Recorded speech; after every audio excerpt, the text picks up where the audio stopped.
Hey everyone, it's Facey, and welcome back to the channel.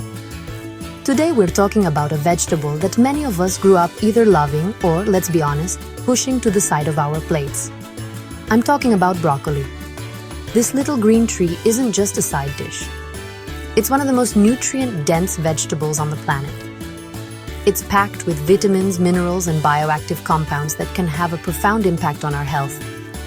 But like anything in medicine and nutrition, the story isn't always as simple as eat more of it. Is it the ultimate health hero?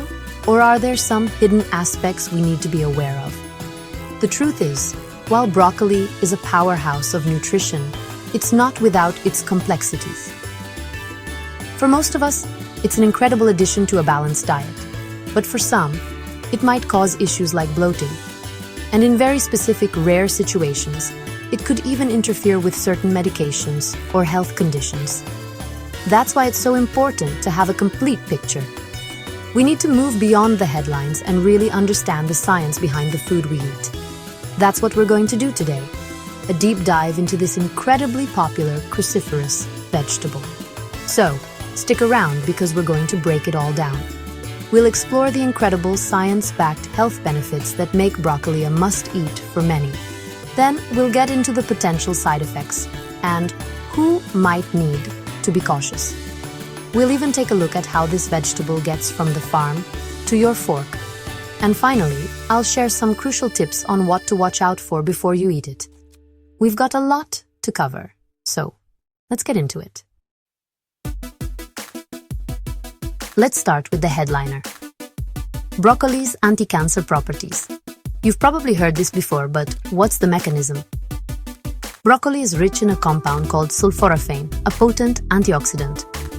Studies, many of them in lab settings and some in humans, suggest that sulforaphane can help neutralize toxins, reduce inflammation, and may even inhibit the growth of cancer cells, particularly in cancers like breast, prostate, and colon.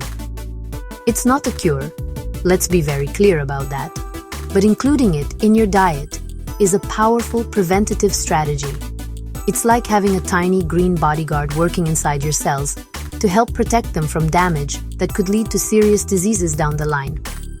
It's truly fascinating biochemistry at work. Next up is your immune system. In a world where we're all trying to stay healthy, broccoli is a fantastic ally. It's absolutely loaded with vitamin C. In fact, a single cup of broccoli provides over 100% of your recommended daily intake of vitamin C. That's more than an orange. Vitamin C is crucial for the function of various immune cells and supports the body's ability to fight off pathogens. But it doesn't stop there. Broccoli also contains other immune-supporting nutrients like vitamin A, vitamin E, and a host of antioxidants that work together to keep your body's defense system primed and ready for action. Think of it as a multivitamin in vegetable form, specifically designed to support your immunity. Now let's talk about your heart. Heart disease remains a leading cause of death globally, so anything we can do to support cardiovascular health is a huge win. The fiber, potassium, and antioxidants in broccoli all play a role here. The soluble fiber helps bind with cholesterol in your digestive system, preventing it from being absorbed into your bloodstream and helping to lower LDL, or bad cholesterol levels. The sulforaphane we mentioned earlier also has anti-inflammatory effects, which can help protect your blood vessels from damage. On top of that, the potassium helps to counterbalance sodium, which can aid in maintaining healthy blood pressure.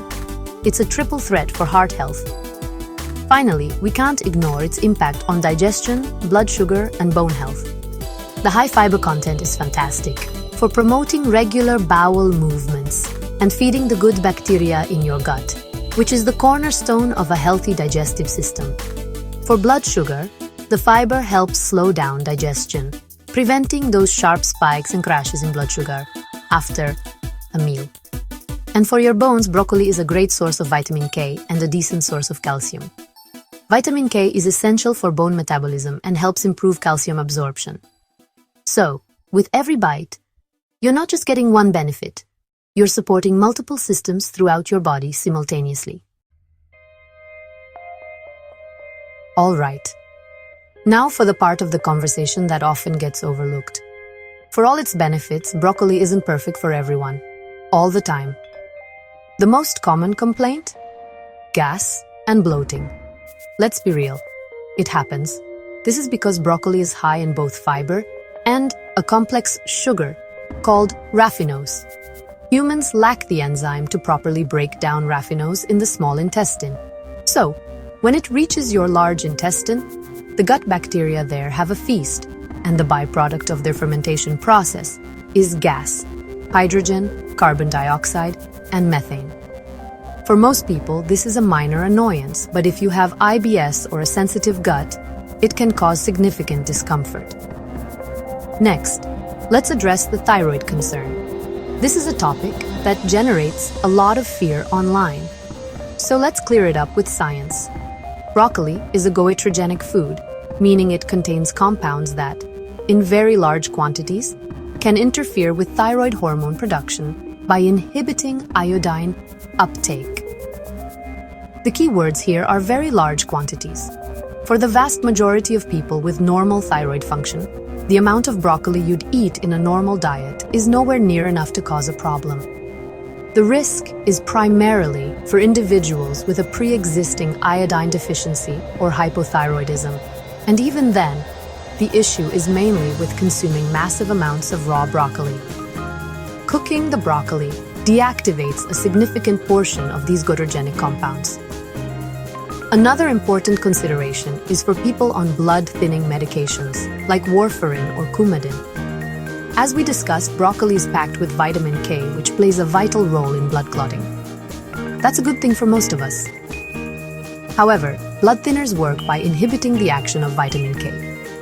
If you're on one of these medications, a sudden, large increase in your vitamin K intake from foods like broccoli could counteract the drug's effect, increasing your risk of clotting. The key here isn't to avoid broccoli entirely, but to maintain a consistent intake of vitamin K so your doctor can prescribe the correct, stable dose of your medication. Don't suddenly start an all-broccoli diet. Finally, while very rare, allergic reactions to broccoli can occur. Like any food, your body can mistakenly identify a protein in broccoli as a threat, triggering an immune response. Symptoms could range from mild itching in the mouth or hives to more severe reactions. This is more common in people who have what's known as oral allergy syndrome, where they have an allergy to certain pollens, and their body cross-reacts with similar proteins found in some raw fruits and vegetables. If you notice any strange symptoms after eating broccoli, especially raw, it's definitely something to discuss with your doctor or an allergist. It's rare, but it's real. So, where does this green powerhouse actually come from? Broccoli isn't just something that magically appears in the produce aisle. It's a crop with specific needs. It thrives in cool climates, which is why you often see it harvested in the spring and fall. It doesn't do well in extreme heat, which can cause the head or floret to flower prematurely, a process called bolting. This makes the broccoli bitter and, honestly, less appealing. Ideal growing temperatures are typically between 60 and 75 degrees Fahrenheit, or about 15 to 24 degrees Celsius. This climatic preference really dictates where it can be grown commercially on a large scale. Globally, the leading producers of broccoli are China and India, which together account for a massive portion of the world's supply. In the United States, California is the undisputed king of broccoli, producing over 90% of the nation's crop, primarily due to its moderate coastal climates that are just perfect for growing it year-round. Other states like Arizona also contribute, especially during the winter months. The plant itself prefers well-drained, fertile soil that's rich in organic matter. Farmers pay close attention to soil pH and nutrient levels to ensure a healthy and productive crop, because a nutrient-rich soil leads to a nutrient-rich vegetable. The growing process is a race against the clock. Broccoli is typically grown from seeds started in a greenhouse and then transplanted into fields as small seedlings. From the time of transplanting, it takes about 60 to 100 days for the main central head to mature for harvesting. The harvest itself is labor-intensive. Workers have to carefully cut the main head from the stalk by hand, making sure it's the right size and tightness. Timing is critical. If they harvest too early, the head is too small. If they wait too long, the florets will start to yellow and separate, reducing its quality and shelf life. Once harvested, the clock is ticking. Broccoli is highly perishable. It's quickly cooled down, often using a process called hydro-cooling, where it's drenched in ice-cold water. This removes the field heat and slows down its respiration rate, which is essentially the process of aging. It's then packed in ice and shipped in refrigerated trucks to distribution centers and finally to your local grocery store. This entire cold chain management is crucial to ensuring that the broccoli you buy is fresh, crisp, and still packed with all the nutrients we've been talking about. It's a complex journey from a tiny seed to your dinner plate. Now that we have this amazing vegetable, how do we make sure we're getting the most out of it and avoiding any potential pitfalls?